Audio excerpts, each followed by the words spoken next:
Olá! Vamos mergulhar hoje numa promessa que, embora tenha sido feita há milênios, continua, segundo a fonte que analisamos, super relevante. Estamos falando de uma aliança, um pacto, que conecta o primeiro livro da Bíblia até o último.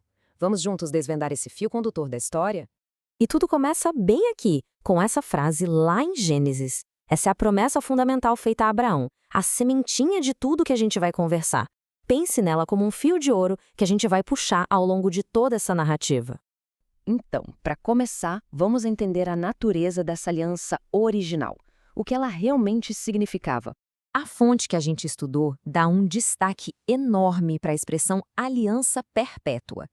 E essa palavra, perpétua, é a chave de tudo. Não se trata de um acordo com data de validade, sabe? É um compromisso eterno, uma promessa de presença e de cuidado constantes. Agora, vamos para a segunda parte. Uma graça para todos.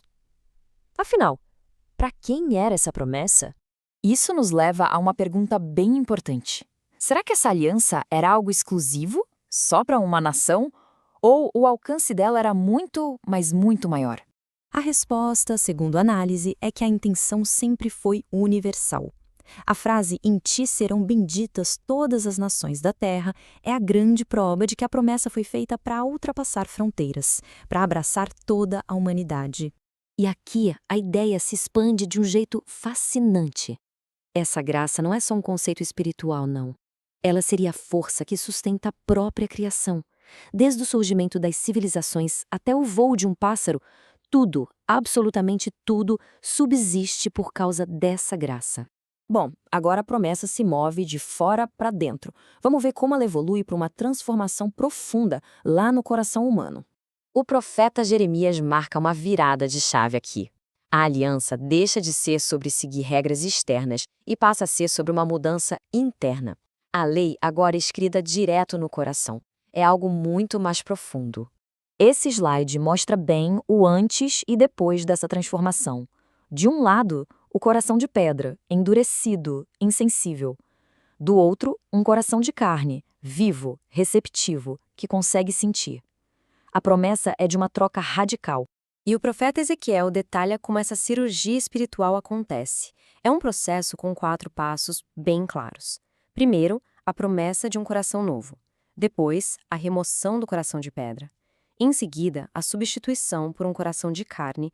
E, por fim, a presença do próprio Espírito habitando na pessoa. Quarta parte. Um pastor, um povo. Agora a promessa começa a ganhar um rosto, a se personificar. Olha só, essa linha do tempo resume bem a nossa jornada. Começa lá em Gênesis com Abraão, passa por Jeremias com a promessa interna, por Ezequiel com a figura de um pastor e vai até Apocalipse, onde a promessa se cumpre totalmente. Ezequiel fala sobre um só pastor, a quem ele chama de servo Davi. A interpretação da fonte é que essa figura era um protótipo de Cristo. Jesus, que veio da linhagem de Davi, é visto como o cumprimento dessa promessa, o pastor que finalmente unifica o seu povo. E agora, para fechar, a conclusão de tudo isso.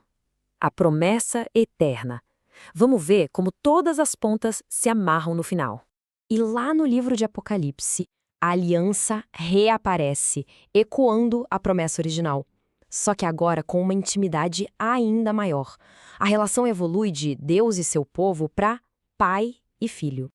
Então, a grande conclusão é esta. Não se trata de várias promessas separadas, mas de uma única aliança que costura toda a Escritura.